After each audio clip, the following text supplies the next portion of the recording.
It was an ordinary evening in Charleston, West Virginia, kind of night when the horizon seemed to stretch out endlessly, and the stars twinkled with a deceptive calm. But as the darkness settled in, something strange began to unfold. In a quiet corner of this peaceful town, the ordinary was about to be shattered by an extraordinary presence. Emily Carter was driving home from work, her headlights cutting through the dense fog that had rolled in from the mountains. The clock on her dashboard read 8 p.m. As a journalist for the local paper, she'd been covering a series of mysterious events that had left the town on edge. Livestock vanishing, strange sightings, and an inexplicable sense of dread permeated the community. Tonight, however, something felt different. She drove slowly, her eyes scanning the road ahead. The fog seemed to thicken with every mile, transforming the familiar path into a foreboding labyrinth. Then, just as she rounded a bend, her headlights caught something in the distance. 2 glowing red eyes, staring directly at her from the woods. Emily slammed on the brakes. The figure disappeared into the fog, leaving her breathless and her heart pounding. She knew she had to investigate. After all, she was a journalist, and the town's unease was her story.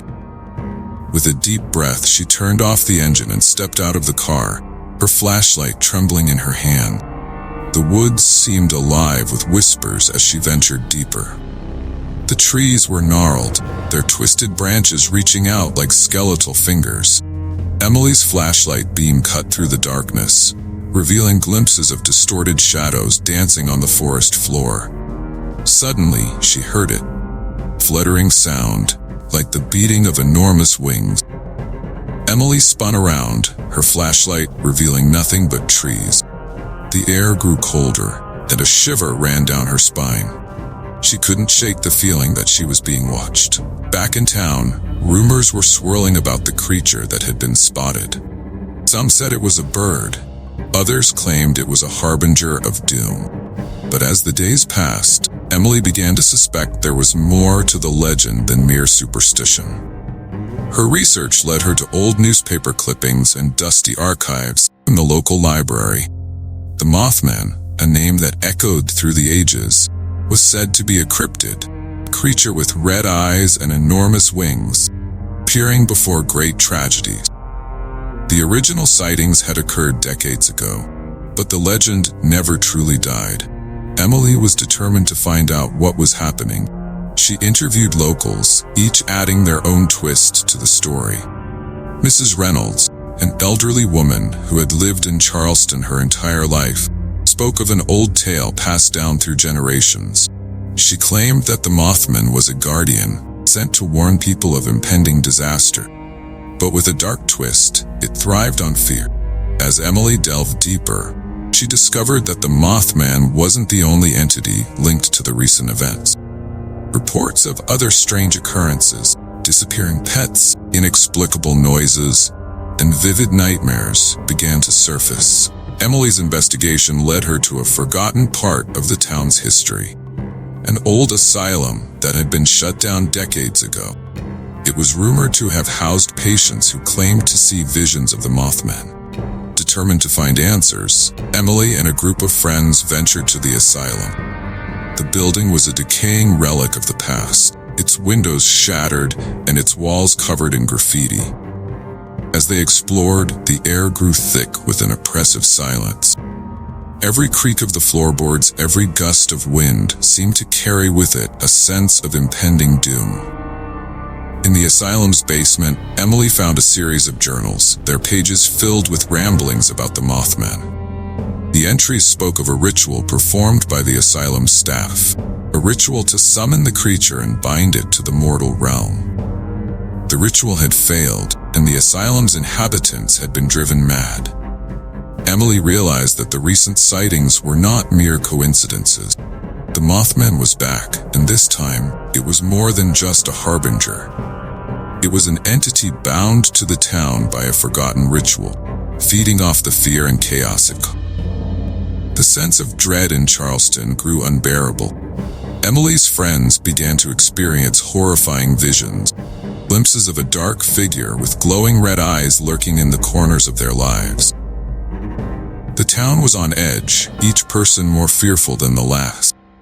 Emily knew that something had to be done to break the cycle. The Mothman's influence was insidious. One night, as Emily sat alone in her apartment, the lights flickered. A cold draft swept through the room. The Mothman appeared before her, its eyes glowing with a malevolent intensity.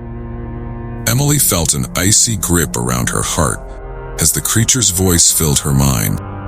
"Fear is my sustenance," whispered, "and you have fed me well." Emily's heart raced as she realized that the creature's presence was not just a prelude to disaster. It was a manifestation of the town's collective fear and despair. The Mothman thrived on the anguish of those who encountered it, growing stronger with each passing day. Determined to end the terror, Emily decided to confront the Mothman.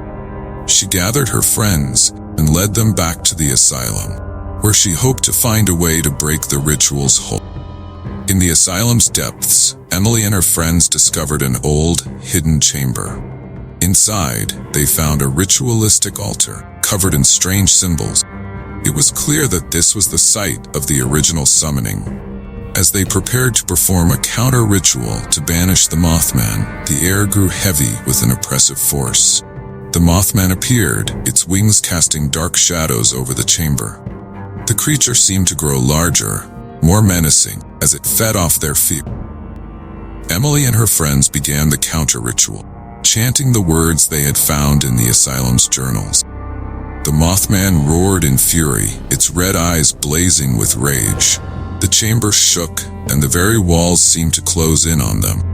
The ritual's power was waning, but the Mothman was relentless. In a final, desperate act, Emily made a deal with the Mothman. She offered herself as a conduit, hoping to draw its attention away from her friend. The Mothman agreed, its gaze fixed on Emily with a terrifying hunger.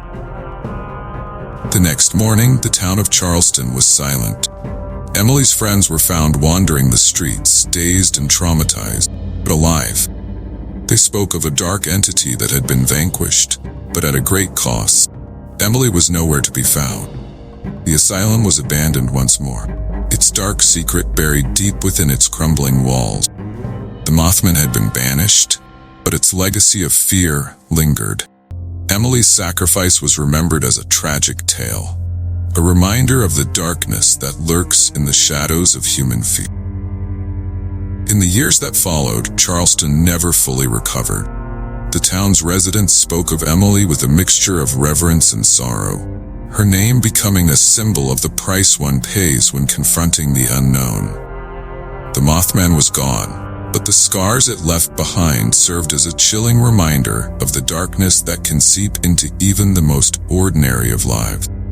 And so, the legend of the Mothman lived on, a haunting specter of fear and sorrow, ever intertwined with the fate of those who dared to confront it.